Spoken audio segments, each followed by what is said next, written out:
মনিব শুধু বলতেন, বেলাল তুই কি কালেমা সারবি? বেলালের একটাই কথা, মনিব জীবন চলে যাবে কিন্তু ঈমান আমি দেব না হে মনিব। বেলালের গলার মধ্যে রশি বেঁধে বেলালকে টেনে নিয়ে মরুভূমির মধ্যে বেলালকে বেঁধে রেখে পাথর চাপা দিয়ে রেখে আসা হতো। প্রচন্ড গরমে মরুর বালুগুলি লেগে লেগে বেলালের শরীর পুড়ে পুড়ে ফুসকা পরে ঘা হয়ে রক্ত পড়ত। ওই পিঠে বেলালকে চাবুক দিয়ে পিটানো হতো। কঠিন আঘাতে আঘাতে বেলালের চামড়া গোস্ত ফেটে ফেটে রক্ত পড়তে থাকতো। কঠিন এই কষ্ট, এই ত্যাগ বেলালের দেখে সাহাবী আবু বকরের মনে মায়া লাগছে। বললেন, হুজুর বেলালের জীবন তো বড় দুর্বিষহ হয়ে গেছে। প্রত্যেক দিন তাকে মদিনা মক্কার অলিগুলি দিয়ে গলার মধ্যে রশি বেঁধে সারা মক্কার অলিগুলি দিয়ে পিটানো হয়, আর টেনে হেসড়ে বেলালের শরীরে ফুসকা পড়ে পড়ে বড় বড় গোস্তের খণ্ডগুলি উঠে চলে গেছে। হুজুর আপনি যদি বলেন বেলালকে আজাদ করে নিয়ে আসবো, 40,000 দিরহাম দিয়ে বেলালকে কিনে আনা হলো। বর্তমানে 40 কোটি টাকার কম হবে না। হযরত আবু বকর আজাদ করে দিলেন। হিজরত করে নবীজি মদিনাতে গেলেন।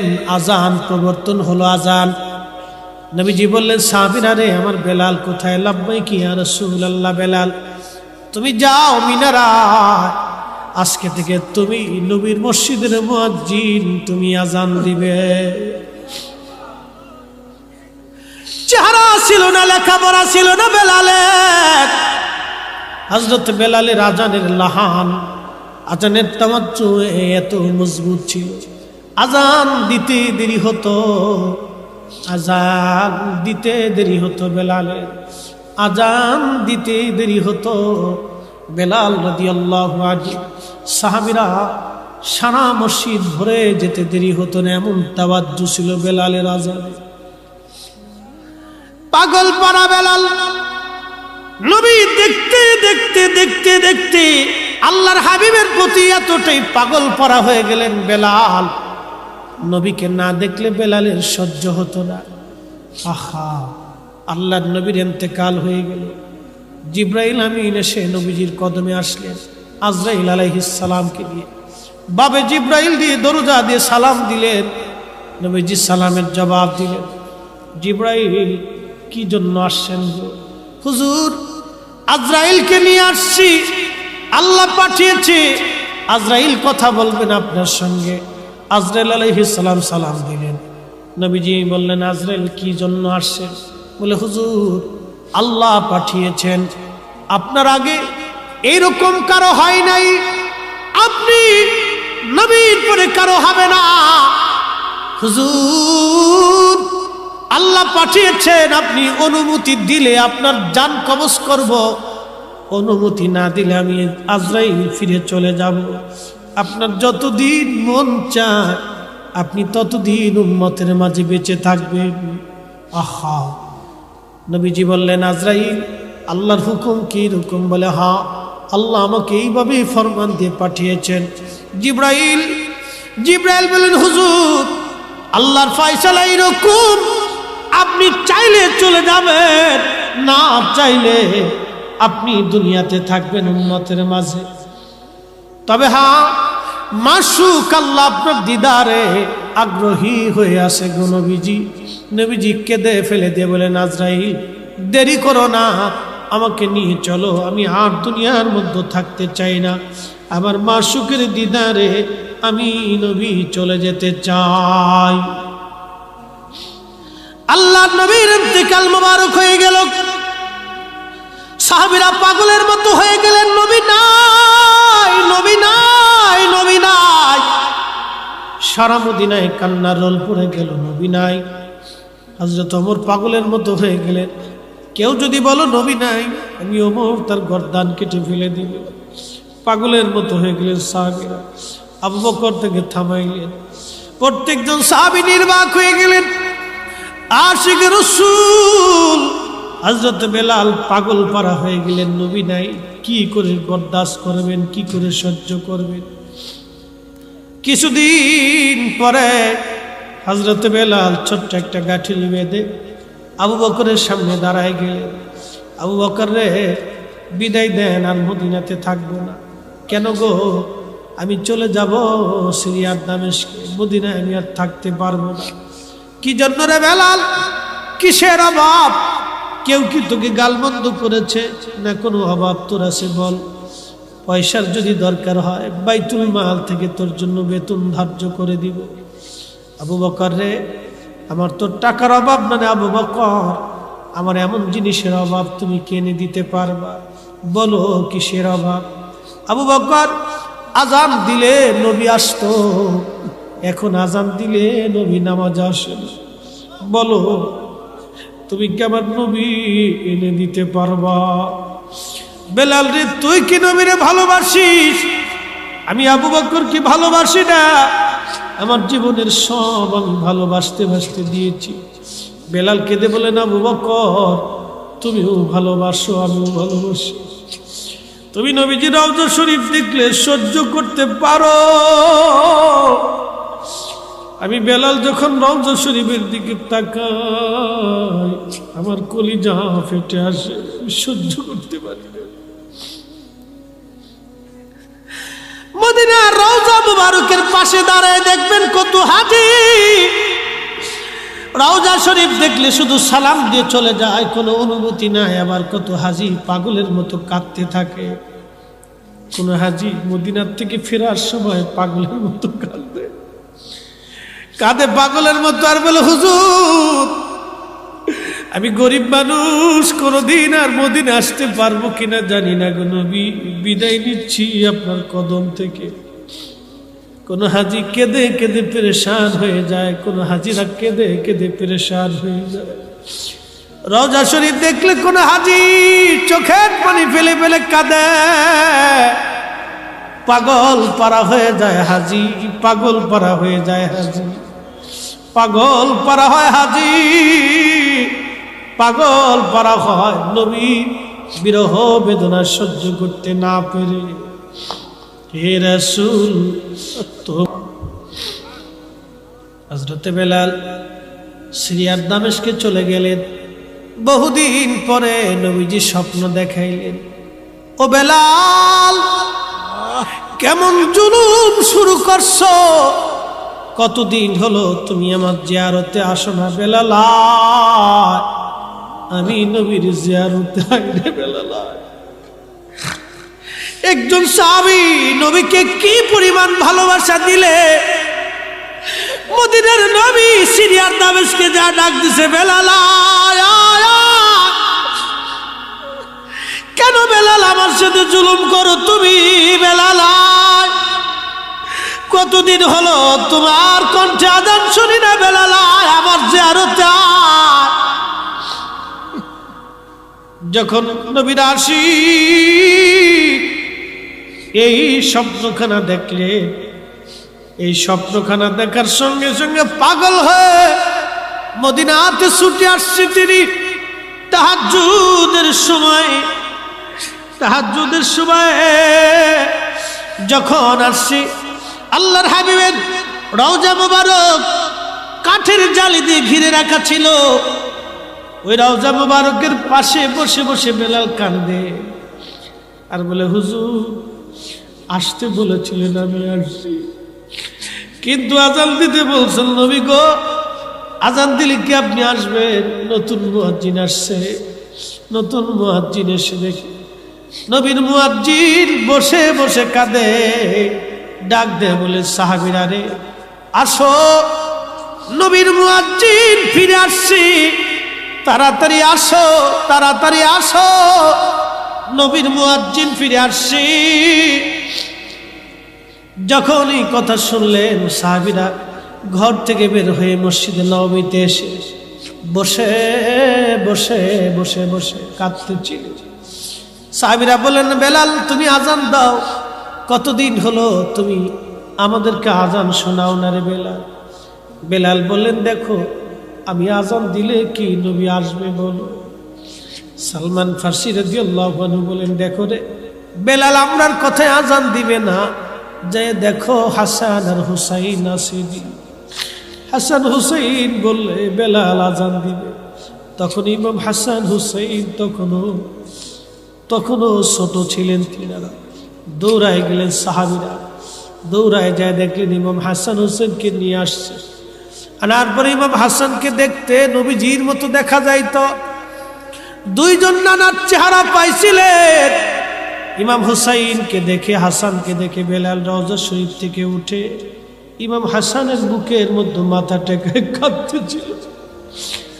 ইমাম হুসাইনের বুকের মধ্যে মাথা টেকে কান্দে, নবীর আশিক।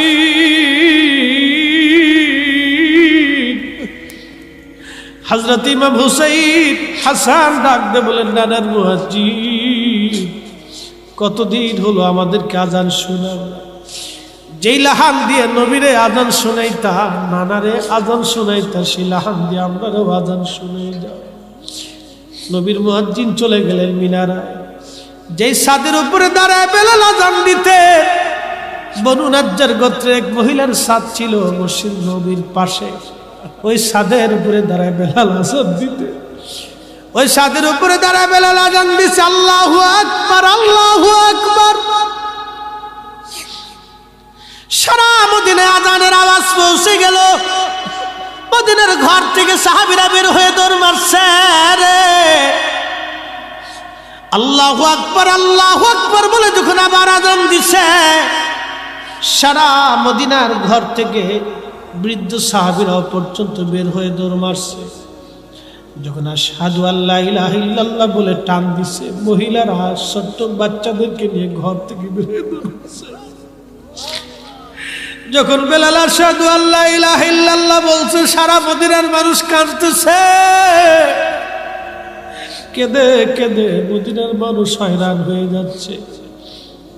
যখন বেলাল আবার আজান দিলেন, আশহাদু আন্না মুহাম্মাদুর রাসূলুল্লাহ,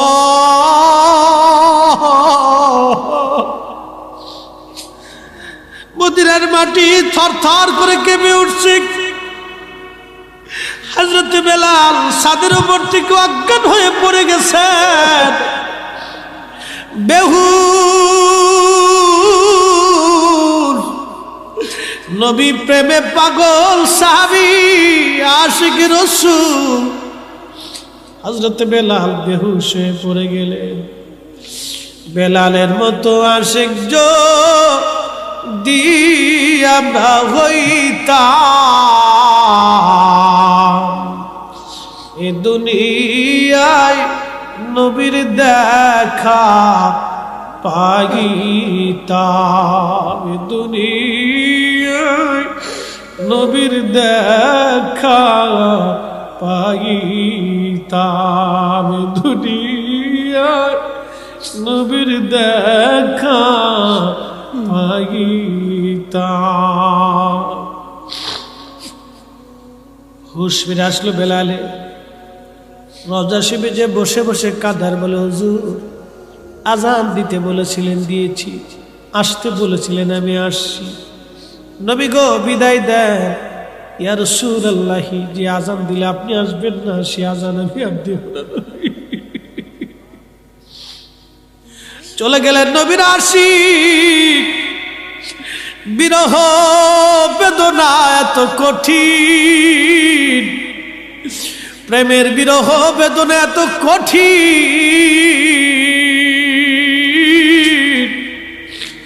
নবী প্রেমের বিরহ বেদনা এত কঠিন।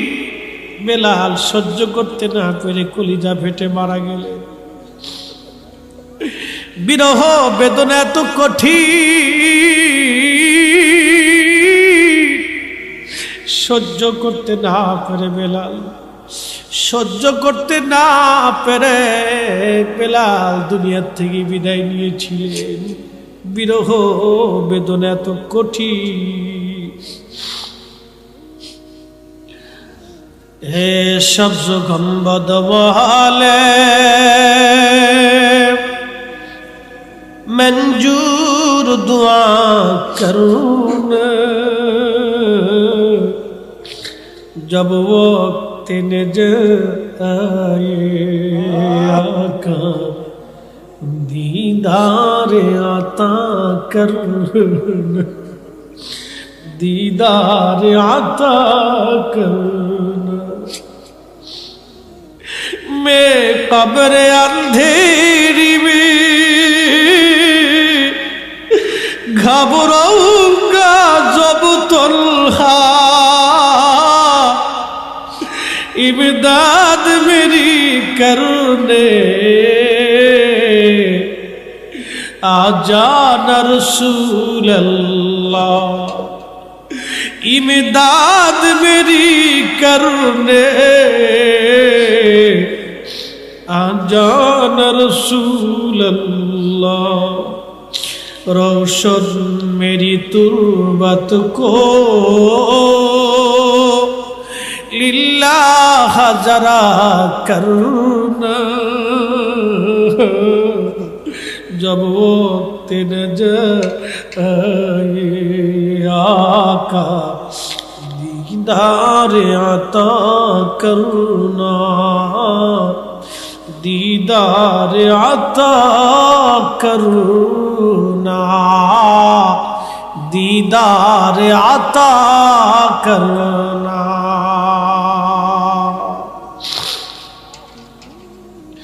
এসেছেন যত নবী সকলের ইমাম, সালাম নবী তোমায় হাজারো সালাম, ইয়া নবী সালাম। মনে কিছু নিয়েন না, বসে থাকতে তাহলে উঠে যাবেন না তো, দোয়া করে যাবেন তো ইনশাল্লাহ। আচ্ছা, দোয়া করে গেলে আমার সার্থকতা। বাপ, আমি আপনাদেরকে দোয়ার জন্য বসে রেখেছি। আব্বা, আপনাদেরকে একটা কথা, হ্যাঁ হ্যাঁ একটা কথা বলি। আমি দোয়ার পাগল কেন আপনাকে বলি, আমি দোয়ার কেন পাগল আপনাদেরকে বলি, আপনাদেরকে বলি দোয়ার কেন পাগল আমি। খুব মনোযোগ দিয়ে আমার জীবনে, হ্যাঁ বলবো, আমার জীবনে এমনও দিন গেছে আমি মাদ্রাসাতে 2 বেলা খাওয়ার, মাদ্রাসায় 2 বেলা ফ্রি খাওয়াইতাম, আমি 2 বেলা খাইতাম, 1 বেলা খাওয়ার পয়সা আমার কাছে ছিল না। আমার এমন দিন গেছে, এখন আমার অনেক টাকা, আমার এই হাতের ঘড়িটার দাম 80,000 টাকা, অনেক টাকা, অনেক টাকা, অনেক টাকা। নিজের গাড়ি আছে, নিজের ঢাকাতে বহুত হয়েছে, অনেক টাকা। আল্লাহ আমাকে ইচ্ছা, আজকে আমাকে ডাক্তার সাহেব আগে দিয়ে দিছে, অনেক টাকা দিছে, অনেক টাকা দিছে, আমি খুশি হয়ে গেছি। না চাইতেই ডাক্তার সাহেব আমাকে দিয়ে দিছে, অনেক টাকা দিছে, আলহামদুলিল্লাহ অনেক টাকা দিয়ে দিছে, অনেক দিছে। একদিন আমার 1 বেলা খাওয়ার পয়সা ছিল না, আল্লাহর কসম করে বলি, কোরআন সাক্ষী, আমি না খাইতে খাইতে 1 বেলা না খেয়ে থাকতে থাকতে আমার পেটে পীড়া হয়ে গেছে। এই কোরআন সাক্ষী, আমার এই দিন গেছে। কিন্তু আমার এখন, এই জন্য আমি জীবনে কোনোদিন কোনো ভিক্ষুককে আমি আমার দরজা থেকে মাহরুম করি না, কোনোদিনও না। ক্ষুধা কি জিনিস সেটা আমি জানি, এটা অনেক কষ্ট। এই জন্য কেউ যদি খাবারের বিরোধিতা করে, ওয়াজ করে, আমি মন চাই জুতা দিয়ে পিটাই, আমাকে তাকে জুতা দিয়ে পিটাইতে মন চায়। এর বিরোধিতা করে কেউ যদি ওয়াজ করে বেদাতের ফতোয়া, আমার মন চাই জুতা দিয়ে পিটাই। কারণ এটা যে কত কষ্ট, এটা যারা না ভুগছে তারা জানে না। অনেক বড় কষ্ট, অনেক বড় কঠিন কষ্ট, যে না পড়ছে সে জানে, অনেক বড় কঠিন কষ্ট। এই দোয়াটা আমার জীবনের একটা রাত্রের দোয়া কবুল হয়েছিল। তাহাজ্জুদের ওয়াক্তে আমি একদিন আল্লাহর কাছে চোখের পানি ছেড়ে কেঁদেছিলাম যে আল্লাহ, তুমি আমার দিন কি ঘোরাবে না। সেই দিনের দোয়া আল্লাহ আমার কবুল হয়েছিল। এই জন্য দোয়ার বিরোধিতাও যদি কেউ করে, ওকে আমি জুতা দিয়ে পিটাইতে মন চাই, ওকে বেদাতে, পৃথিবীর নিকৃষ্ট জীব, ও মানুষ হতে পারে। এই জন্য আমি দোয়ার বিরোধিতা যে করে, ওকে আমি মানুষই মনে করি না। মুসলমান তো পরের কথা, ওকে আমি মানুষই মনে করি। রব্বে করিমের দরবারে কেউ যদি হাত তুলে হাত ফেরত আসে না, বাপ, চাওয়ার মতো চাইতে হবে। কথা বলেন ঠিক কিনা? আল্লাহ তার রসুলের সাথে আমাদের প্রেম করতে হবে, আল্লাহ তার রসুলের সাথে আমাদেরকে প্রেম করতে হবে, চাওয়ার মতো চাইতে হবে, চাওয়ার মতো চাইতে হবে। মোহতারাম উপস্থিতি, খুব মনোযোগ দিয়ে সাহাবায়ে কেরাম রসুল করিমের দপ্তরে জীবনে একটা বিরাট অংশ কাটিয়েছেন খেয়ে না খেয়ে। সাহাবীদের জীবন এরকম ক্ষুধার্ত জীবন ছিল। আপনারা শুনতে চেয়েছেন, একটু 10টা মিনিট আপনার দিলটাকে নরম করে দিয়ে, নড়াচড়া না করে একটু বসে আমার দুটি কথা শুনতে হবে। আল্লাহ রসুলের দরবারে অনেক সাহাবী ছিল। আহলে সুফফার সাহাবীদের ভিতরে হযরত আবু হুরায়রা একজন ছিলেন, খাব্বাব রাদিয়াল্লাহু আনহু, সুমাইয়া রাদিয়াল্লাহু আনহা, ইয়াসির রাদিয়াল্লাহু আনহু, বেলাল রাদিয়াল্লাহু আনহু। বেলালের জীবনী শুনে পৃথিবীর কোটি কোটি আশিক রাসূলের হৃদয়ে রক্তক্ষরণ হয়েছে। সেদিন এক মাদ্রাসার মুহতামিম সাহেব হুজুর আমাকে জড়িয়ে ধরে বললেন, হুজুর বিশ্বাস করেন আমি জানি আপনি সুন্নি, আমি কওমি, কিন্তু মদিনাতে বসে আপনার এই ওয়াজ যেদিন শুনেছিলাম আমি অঝোর দ্বারা কেঁদে পেরেশান হয়েছিলাম। আমি তখনই বুঝেছি আমার ওয়াজের কিছুটা হলো সার্থকতা আছে। কোটি মানুষের হৃদয়ে রক্তক্ষরণ, চোখের পানি ওয়াজের মাধ্যমে হচ্ছে। এই ওয়াজটা যেদিন করেছিলাম প্রথমে, সেই দিন একজন মানুষ কেঁদে কেঁদে এই মজলিসেই মারা গিয়েছিল। মোহতারাম, আমি জানি এটা কবুলের সাহাবীর জীবনের অনেক বড় ত্যাগের জিনিস। এটা আমি বলতেছি বেলাল রাদিয়াল্লাহু আনহু কতটি ইসলামের জন্য কষ্ট করেছিলেন। আজ আপনারা আমাকে দাওয়াত করেছেন, মাঝে মধ্যে নিজেকে আফসোসের মধ্যে ফেলায়। ডাক্তার সাহেব আমাকে দাওয়াত করে অনেক টাকা দিচ্ছেন, গাড়িতে আসছি, গাড়িতে আবার চলে যাব, কিন্তু সেই দিন দিন কবুলের জন্য সাহাবায়ে কেরামের পিঠের চামড়া উঠিয়ে ফেলে দেওয়া হয়েছিল। বেলাল ছিলেন একজন কৃতদাস, কালেমা পড়ার কারণে তাকে তার মনিব এমনভাবেই মারতেন, গলার মধ্যে রশি বেঁধে মারতে মারতে মারতে মারতে বেহুশ করে ফেলতেন। বেলালের হুশ চলে যেত, আবার হুশ ফিরে আসতো, শুধু একটা শব্দ করতেন, আহাদ আহাদ আহাদ, আল্লাহ এক আল্লাহ এক।